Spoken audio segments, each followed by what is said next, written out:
Saoud. Bonjour Jean-Pierre. Alors j'ai eu la chance de courir avec toi ce matin et puis je vais te retrouver la semaine prochaine au Marathon de Paris. Tu es un fan de course à pied et de marathon. Chez nous en France, les marques organisent des rassemblements à Nike, Adidas. Chez vous en Tunisie, ce n'est pas encore le cas, mais vous avez pris les devants en organisant vous-même des rassemblements chaque dimanche. Tu peux nous en parler?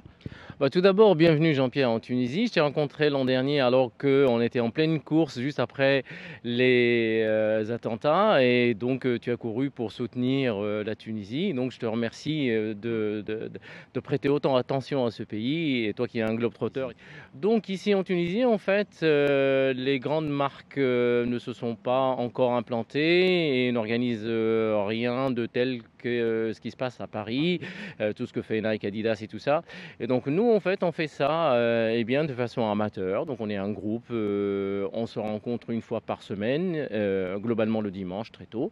Et Le nom de votre groupe? on est les joggeurs de Tunisie tout simplement. En fait, il y a les joggeurs de Tunisie, ceux de Tunis, et puis un autre groupe qui est les joggeurs de Rades.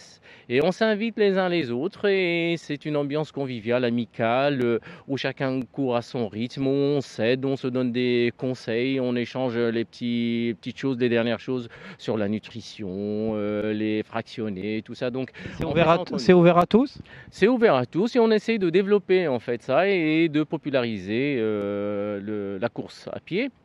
Bon, on a vraiment eu la grande surprise de voir beaucoup de jeunes femmes qui ont des vies de couple ou qui élèvent leurs enfants toutes seules et qui trouvent le temps malgré tout de venir avec nous. On en est très heureux donc de populariser la course à pied et de la rendre accessible à la grande majorité, les jeunes comme les moins jeunes. C'est marrant parce que c'est un phénomène qui est mondial. Les femmes sont de plus en plus nombreuses, que ce soit aux États-Unis, en France et en Tunisie, c'est exactement pareil. C'est ça peut-être? Je dirais qu'en Tunisie, c'est peut-être différent parce que trouver des endroits pour courir, par exemple dans le Grand Tunis, on n'a pas beaucoup de chemins ou des bords de rivières ou des choses comme ça aménagés. Donc, moi je dirais que la course à pied se développe en Tunisie malgré les difficultés, des difficultés aussi bien sociales que matérielles.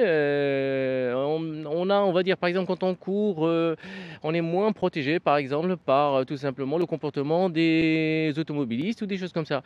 Donc on se développe malgré les difficultés et le grand mérite revient surtout à beaucoup de femmes qui ont intégré ce groupe et qui s'adonnent à ce sport de plus en plus dans la population. Et le plus beau déplacement que vous ayez fait avec le groupe? Vous êtes allé à New York peut-être ou un grand marathon très très loin? Dans le groupe, il y a des gens qui ont fait 30 fois le marathon de Paris, des marathons de New York, etc. Moi, je n'ai intégré le groupe que depuis 3 ans et le plus loin que je suis allé, je suis tenté de dire que ce n'est qu'à Paris. Dans le groupe, ils ont fait Berlin, Paris, Londres, le Cambodge, New York. Beaucoup ont fait tous ces marathons-là et la semaine prochaine, donc, il y a celui de Paris et l'autre semaine, un autre groupe fait celui de Rome. Bravo, un sacré programme. Écoute, on va continuer à suivre, que ce soit ici en Tunisie ou à Paris, parce que moi j'ai toujours un grand plaisir à venir vous voir ici et puis à te recevoir à Paris. Merci beaucoup. C'est moi qui te